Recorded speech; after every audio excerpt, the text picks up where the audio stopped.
सत श्री अकाल भाई सभी अपने भाइयों को जो अपनी वीडियो देखते हैं। आज हम जो ये वीडियो बना रहे हैं हम लोग बना रहे हैं भाई जो ये अपने ट्रांजिस्टर या मॉसफेट या कोई भी चीज लगी होती है वो कैसे कट ऑफ करती है, कैसे हम इसको कराते हैं भी।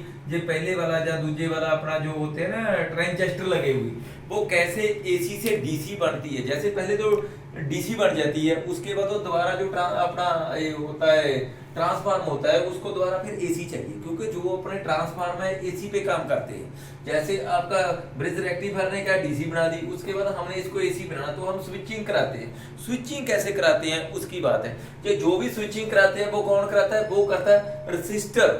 रजिस्टर का काम है, रजिस्टर का काम है इसको स्विचिंग कराने का।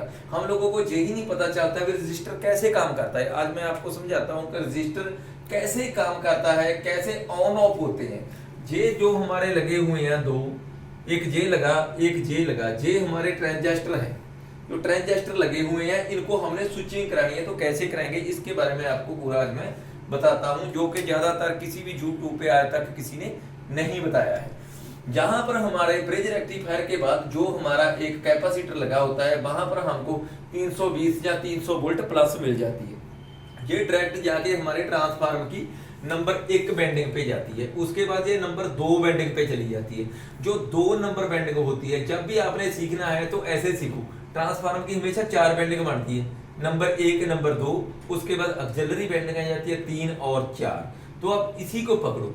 जो भी ट्रांसफार्मर की नंबर 1 बेंडिंग होती है वो आपके जो कैपेसिटर लगा होता है पावर वाला, जिसको हम 450 वाला बोलते हैं, उसमें लगी होती है वो। और उसके बाद जो जे वाली नंबर 2 होती है, वो जो भी हम जहां पर कोई आईसी लगाएंगे, जहां पावर आईसी लगाएंगे, जहां मॉसफेट लगाएंगे, ट्रांजिस्टर लगाएंगे, उसके जो कलेक्टर होगा, अगर जहां मॉसफेट लगा होगा तो उसका ड्रेन होगा है, तो उस पे लगी होगी। ठीक है, तो जे आके जहां लगी है, और जहां पर हम एक RCD बनता है सर्कल, वो क्या होता है, वो इसकी प्रोटेक्शन के लिए होता है कि इसके ऊपर ज्यादा दबाव ना आए। अगर इसकी स्विचिंग, क्योंकि 300 जहां से मिली 300 जहां से मिलेगी, ये फल्टिंग ग्राउंड होता है, तो 300 जहां होगी 300 जहां होगी तो 600 होगी।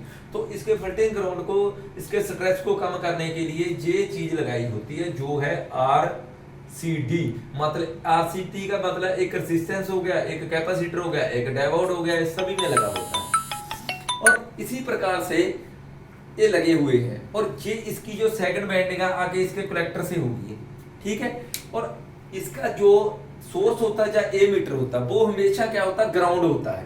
तो आप ग्राउंड चाहे जहां बना लो, ऐसे करके भी मैंने ग्राउंड बना लिया है, चाहे इसको ऑक्सिलरी बेंडिंग के ग्राउंड से ला दो तो ग्राउंड हो गया।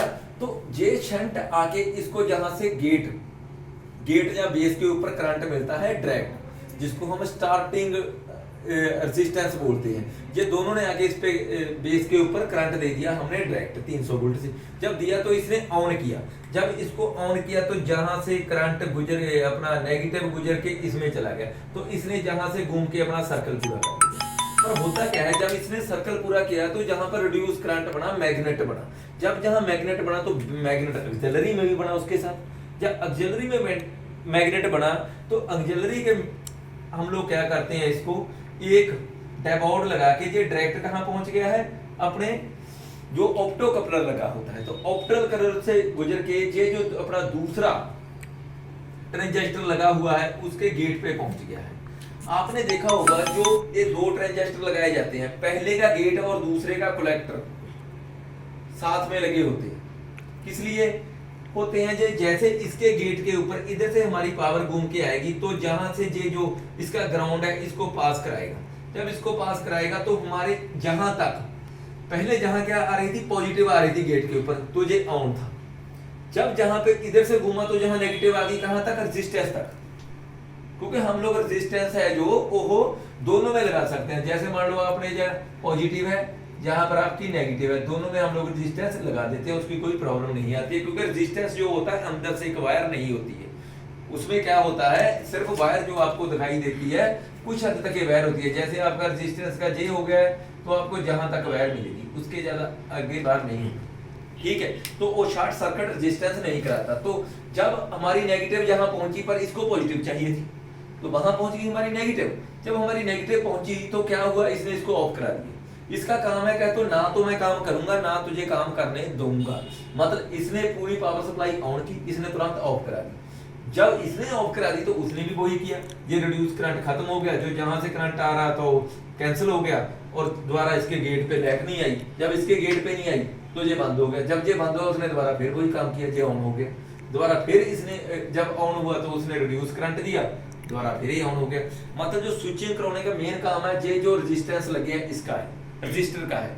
एक बार तो रजिस्टर ने लाइट छोड़ी जहां गेट पे आ गई, दूसरी बार नेगेटिव पहुंच गई, पर ये लगा कौन सा है, PNP, ये लगा है NPN लगा हुआ, तो इसमें पॉजिटिव वोल्ट चाहिए थी, पर जहां पर पहुंच गई गेट पे नेगेटिव, जब गेट पे नेगेटिव पहुंची तो उसने क्या किया, इसको बंद कर दिया। इस प्रकार से इनकी होती है स्विचिंग ऑन और ऑफ। इसके अंदर कुछ नहीं लगा स्विचिंग कराने के लिए, स्विचिंग हम लोग कराते हैं, हम लोग इसको पावर ऐसे देते हैं, एक बार पॉजिटिव देते हैं, एक बार नेगेटिव देते हैं, एक बार पॉजिटिव गई, एक बार नेगेटिव गई, तो क्या करता है, स्विचिंग का काम करता है। क्योंकि मैंने ये जो वीडियो बनाई है इसलिए बनाई है, काफी मेरे भाइयों को इस तरीके के जो दो ट्रांजिस्टर लगे होते हैं उनकी समझ में नहीं आती है स्विचिंग कैसे करेंगे, ये ऑन और ऑफ कैसे होंगे। ऑन ऑफ होंगे, एक बार उसके गेट के ऊपर क्या है, नेगेटिव गई, पहले पॉजिटिव आई जहां तक, जब पॉजिटिव ऑन हुई तो जहां से हमारी क्या है, नेगेटिव आई।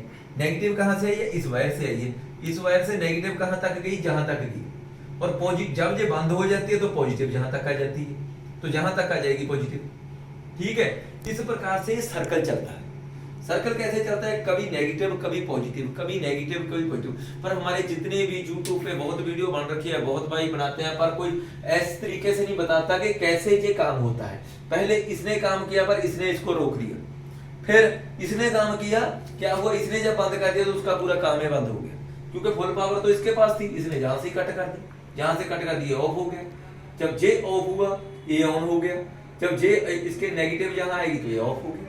इसमें काम क्या हो गया, जैसे अपने एक गांव में बंदा होता, कोई काम करना चाहता, दूसरा कहता मैं तुझे करने नहीं दूंगा, पर उसमें इतना दम नहीं होता है क्योंकि उसके सर्कल से वो चलता है। इसी प्रकार से जैसे ये जो ट्रांजिस्टर है ये काम करता है तो इसको रोक देता है, लेकिन ये तभी काम कर पाएगा जब इसका सर्कल चलेगा।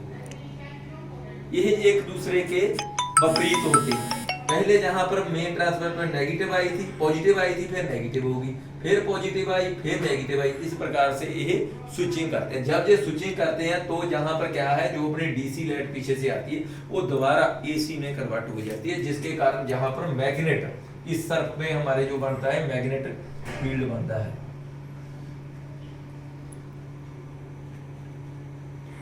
तो जहां पर हमारा क्या है, मैग्नेट बनता है, और इस तरफ में हमारा क्या है, रिड्यूस करंट बनता है।